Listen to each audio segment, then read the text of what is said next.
TP case പ്രതികൾക്ക് ശിക്ഷാ ഇളവ് നൽകാനുള്ള സർക്കാർ നീക്കം ഗൂഢാലോചനയാണെന്ന് കെ രമ MLA പറഞ്ഞു. ഹൈക്കോടതി വിധിക്ക് പുല്ലുവില കൽപ്പിച്ചാണ് ഇത്തരത്തിലുള്ള നീക്കം. നിയമപരമായി ഇതിനെ നേരിടുമെന്നും കെ രമ പറഞ്ഞു. ആദ്യം കെ രമയുടെ വാക്കുകൾ കേൾക്കാം.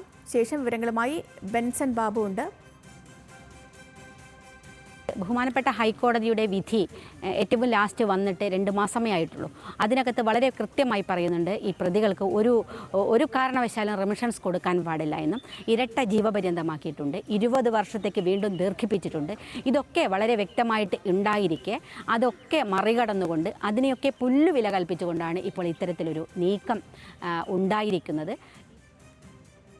ബെൻസൺ ബാബു ഉണ്ട്. ബെൻസൺ, അതായത് TP കേസ് അത് ഇനിയും കോടതി കയറും, ഇനിയും ഒത്തിരി വാദപ്രതിവാദങ്ങൾ നമ്മൾ കേൾക്കേണ്ടി വരും അല്ലേ?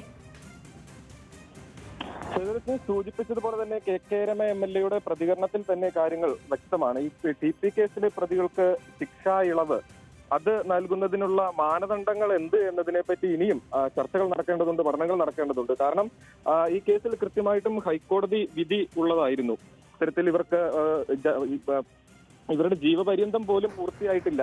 ആ സമയത്താണ് ഇപ്പോൾ ഇത്തരത്തിൽ ശിക്ഷാ ഇളവ് നൽകണമെന്ന് ആവശ്യപ്പെട്ടുകൊണ്ടുള്ള ഒരു നീക്കം നടക്കുന്നത്. 3 പേർക്കാണ് ഇത്തരത്തിൽ ഇതിനുള്ള നീക്കം നടക്കുന്നത്. TK രജീഷ്, ഷാഫി, അതുപോലെ തന്നെ സിജിത്ത് എന്നിവരുടെ ശിക്ഷയിൽ ഇളവ് നൽകാനാണ് നീക്കം. അത് കണ്ണൂർ സെൻട്രൽ ജയിൽ സൂപ്രണ്ടാണ് നിലവിൽ ഇപ്പോൾ പോലീസ് റിപ്പോർട്ട് തേടിയിട്ടുള്ളത്. ഈ പോലീസ് റിപ്പോർട്ട് എന്ന് പറഞ്ഞു കഴിഞ്ഞാൽ അവരുമായി ബന്ധപ്പെട്ട ശരി ബെൻസൺ, വ്യക്തമാണ്. അപ്പോൾ എന്താണെങ്കിലും ഈ TP കേസ് അത് ഇനിയും കോടതി കയറും, ഇനിയും ഒരുപാട് നിയമ പോരാട്ടങ്ങൾ നമ്മൾ കാണേണ്ടി വരും. ഇനി